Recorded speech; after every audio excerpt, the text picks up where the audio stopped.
പലരും എന്നോട് ചോദിക്കാറുണ്ട്, എൻ്റെ ലൈഫിലൊരു പ്രശ്നം വരുന്ന സമയത്ത് ഞാൻ അതിനെ കൂളായിട്ട് ഹാൻഡിൽ ചെയ്യുന്ന സമയത്ത് ഇങ്ങനെ കൂളായിട്ട് ഹാൻഡിൽ ചെയ്യണം എങ്ങനെ ചോദിക്കാറുണ്ട്. സത്യം പറഞ്ഞാൽ എനിക്കതിന് അവരോടൊരു ഉത്തരമൊന്നും പറയാനില്ല കേട്ടോ. പക്ഷെ അതിൻ്റെ യാഥാർത്ഥ്യം എന്താണെന്ന് വെച്ചാൽ, നമ്മൾ ജീവിതത്തിൽ നമ്മൾ അനുഭവിക്കുന്നതിൻ്റെ മാക്സിമം അനുഭവിച്ചു കഴിഞ്ഞാൽ പിന്നെ നമുക്ക് ജീവിക്കാനൊരു ധൈര്യം കിട്ടുന്നുണ്ട്. പിന്നെ നമ്മൾ എന്ത് പ്രശ്നം വന്നാലും നമ്മളതിനെ പിടിച്ചു നിൽക്കുക. ആ പ്രശ്നത്തിൽ നമ്മൾ ആടിയോ അലയാതെ നമ്മൾ പിടിച്ചു നിൽക്കാൻ മാക്സിമം ശ്രമിക്കും. പക്ഷെ ജീവിതത്തിൽ എല്ലാ സുഖ സൗകര്യങ്ങളും കിട്ടിയിട്ട് പെട്ടെന്ന് അയാൾക്കൊരു പ്രയാസം വരുന്ന സമയത്ത് അയാൾ പതറിപ്പോവും. അയാളുടെ മുന്നിൽ വഴികളൊന്നും കാണില്ല, അല്ലെങ്കിൽ അയാൾക്ക് അയാളുടെ പ്രശ്നത്തിനുള്ള പരിഹാരങ്ങളൊന്നും തേടി കണ്ടുപിടിക്കാനൊന്നും കഴിയില്ല. നമ്മളിപ്പോൾ സ്വാഭാവികമായിട്ട് ഒരു പ്രശ്നത്തിൽ അകപ്പെട്ടിരിക്കുന്ന സമയത്ത്, അല്ലെങ്കിൽ ചോദ്യം നമ്മളോട് ഒരാളൊരു ചോദ്യം ചോദിച്ചു, നമുക്കതിന് ഉത്തരം കിട്ടുന്നില്ല. സ്വാഭാവികമായിട്ട് നമ്മൾ എവിടേക്കാണ് നോക്കുക? മുകളിലോട്ട് നോക്കാല്ലേ? മുകളിലോട്ട് നോക്കുന്ന സമയത്ത്, അപ്പോൾ ഇങ്ങനെ ഒരു പ്രശ്നത്തിൽ അകപ്പെട്ടിരിക്കുന്ന ഒരു വ്യക്തി മുകളിലോട്ട് നോക്കുന്ന സമയത്ത് അവിടെ ഫാനാണ് കാണുന്നത്. അപ്പോൾ അയാൾ ചിന്തിക്കുകയാണ്, എൻ്റെ ജീവിതം ഞാനങ്ങ് അവസാനിപ്പിക്കുക, ഇതോട് കൂടിയിട്ട് എല്ലാ പ്രശ്നങ്ങളും തീരുമല്ലോ, അപ്പോൾ എൻ്റെ ജീവിതം ഞാനിവിടെ അവസാനിപ്പിക്കാമെന്ന് കരുതാണ്.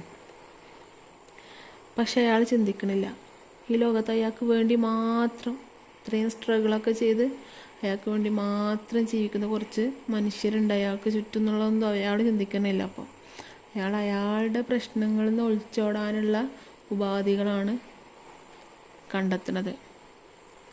പക്ഷെ നമ്മുടെ റബ്ബ് നമ്മളോട് പറഞ്ഞിട്ടുണ്ട്, റബ്ബിൻ്റെ സൃഷ്ടികളോട്, അതായത് നമുക്ക് താങ്ങുന്ന പ്രശ്നങ്ങളെ, അല്ലെങ്കിൽ നമുക്ക് അതിനോട് പൊരുത്തപ്പെടാൻ കഴിയുന്ന പ്രശ്നങ്ങൾ മാത്രമാണ് നമുക്ക് തരുള്ളൂ എന്ന്.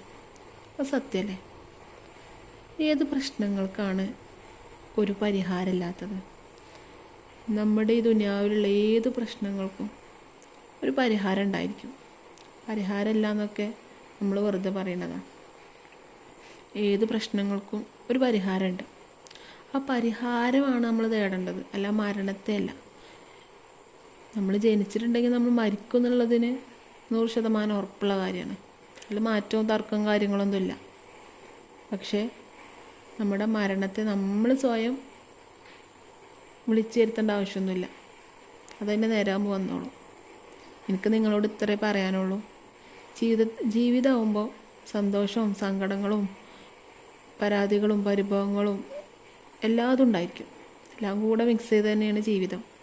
അല്ലാണ്ട് സന്തോഷങ്ങൾ മാത്രം സങ്കടങ്ങൾ മാത്രം അങ്ങനെയൊന്നുമില്ല. സങ്കടങ്ങൾ മാത്രമുള്ള ഒരു വ്യക്തി ഒന്നുമില്ല ദുനിയാവിൽ. അവർക്ക് അവരുടേതായിട്ടുള്ള ചെറിയ ചെറിയ സന്തോഷങ്ങളുണ്ടായിരിക്കും.